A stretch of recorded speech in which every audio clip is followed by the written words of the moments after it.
It could happen to you.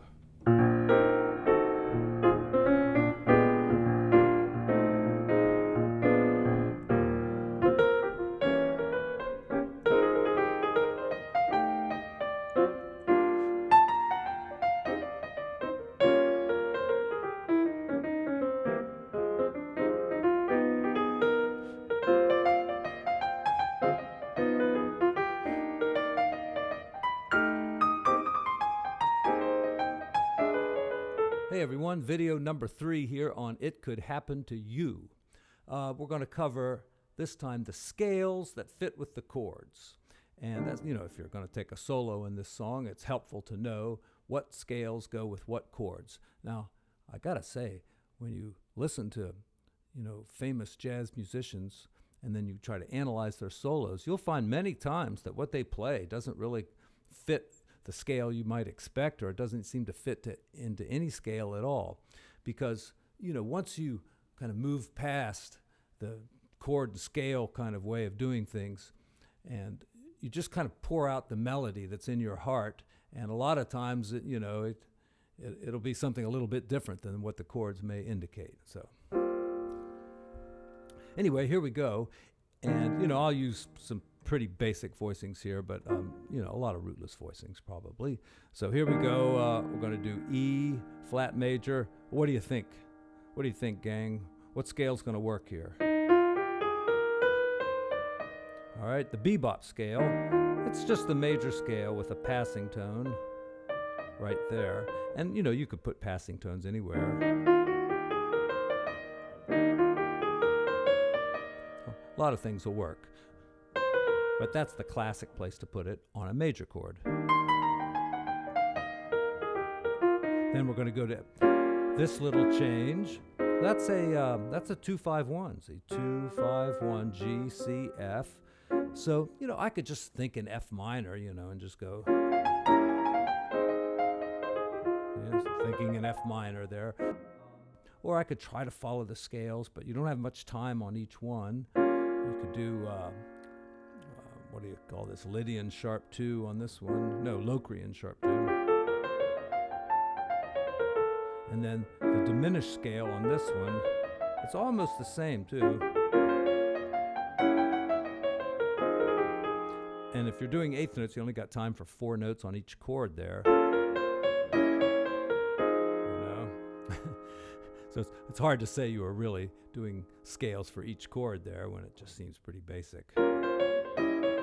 That's really all F minor too. It just happens to fit those other scales as well. Now here comes a 2-5 that, it goes to E flat. Now why does that work so well? I was hipped to this little change from Peter Martin, 2-Minute Jazz. Check him out, or check out, say, a good thing to watch if you like to waste your time watching videos like this. Watch, what is it called? Open Door Studios Daily Jazz Podcast. That's on YouTube, but you can get it other places too. It's pretty funny and informative as well. But Peter Martin, we all know 2-5-1s, but whoever thinks about going like that? And why does that work so well?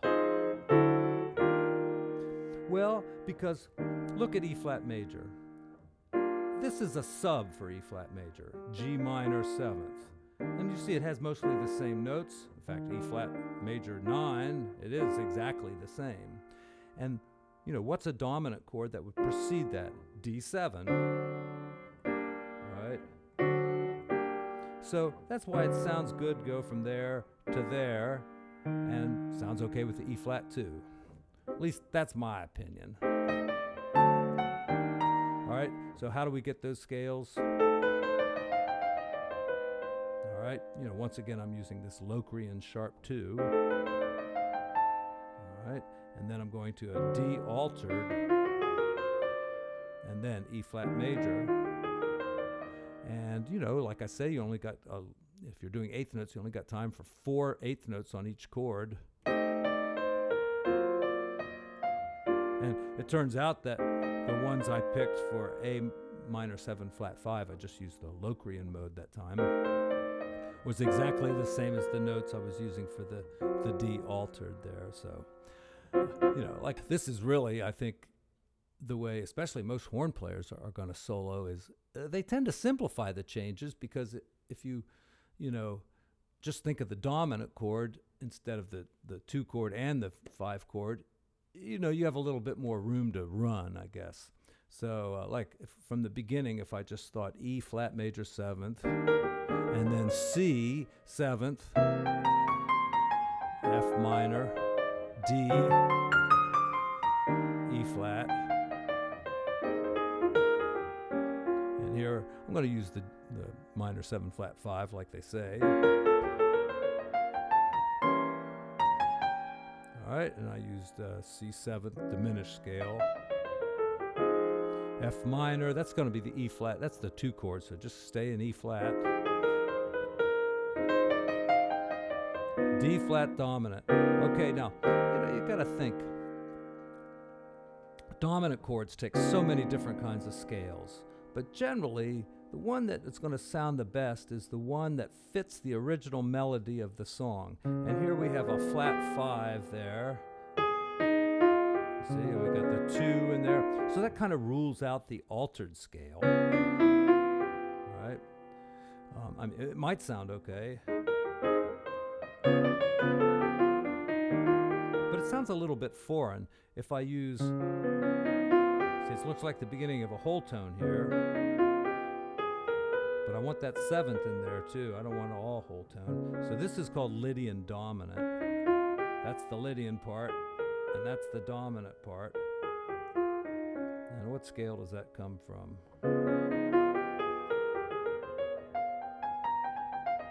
Oh, yeah. A flat minor melodic ascending.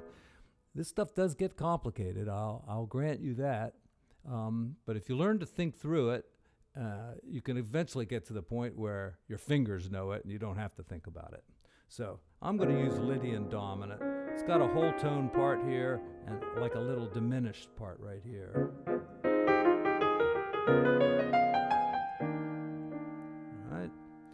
And, there's so many things I could talk about in terms of soloing, like phrasing and playing outside and anticipating the changes and ignoring the changes and reharmonization of the changes while soloing. So many things I could talk about, but I'm just going to stick to the chords that are on the page and the scales that fit them. That's all I'm going to do in this video. So back to E flat major.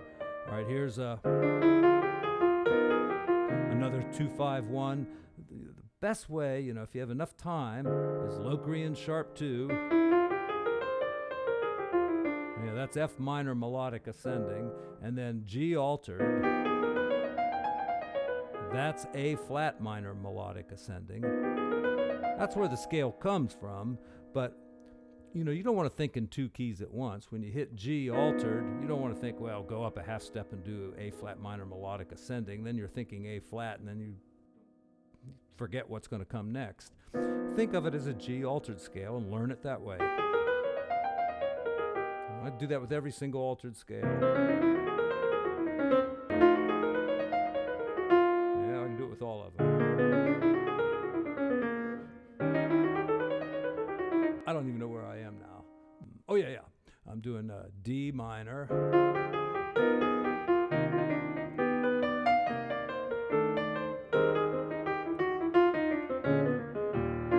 Yeah, there I did some little chromatic stuff or some enclosures. That's another thing I could talk about, where you enclose the note you're going for with a couple other notes. But let's just stick to the scales here. All right. Second half of the song, E flat major 7th. All right.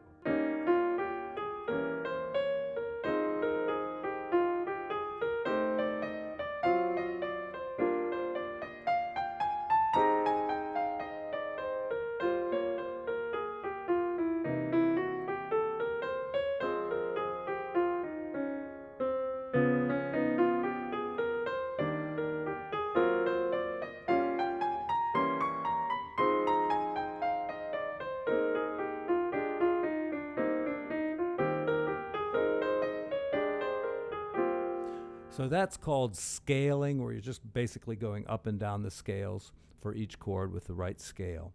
And of course, I'll put a printout down there and put my first choices for scales. And it sounds like an exercise if you practice that way, but it will help you get familiar enough with the right notes for the right chords that you can hopefully create some melodies out of these scales. And all right, I'll just run down a improv here for y'all. It could happen to you.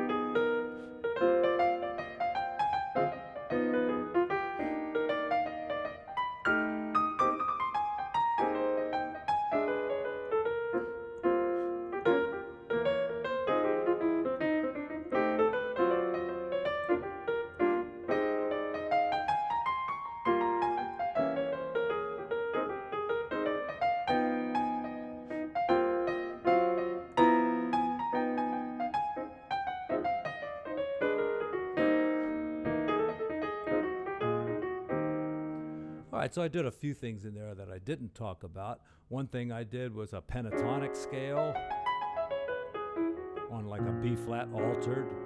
And another thing I did was the blues scale in E flat, which is one of the harder ones. There's so many black keys, different ways of fingering it. I don't know, work it out yourself. And that's the thing. You can watch videos like this all day long, but you just got to get down there in front of the keyboard. That's where 90% of your time should be, 99% really. And just, by trial and error and by hunting and pecking and by just using your ears and playing what sounds right, you can find all of these scales and learn how to improvise through these songs. And when your scales let you down, throw in that blues scale. It works any place, all right? I'll use it. I'll just close my eyes. I'll just hit that one chord right there. Okay, it says on G minor 7 flat 5 to use that's where I'll use the blues scale, all right? So.